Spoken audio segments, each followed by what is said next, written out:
Do we believe that we are too introverted to do this?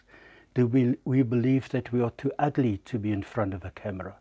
Do we believe that our physical makeup is such that we don't want to be, for example, we may be overweight and that may be holding us back?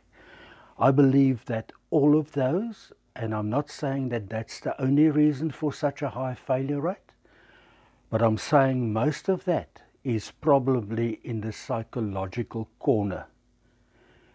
But a lot of that is also on the technical side. Building and maintaining a YouTube channel is, you need specific skills to be able to do so. You need the technical skills, but what I'm saying is you need the psychological tools. If you don't have the psychological tools, succeeding will be much, much more difficult. Stay tuned. Thank you for watching. I'll be back.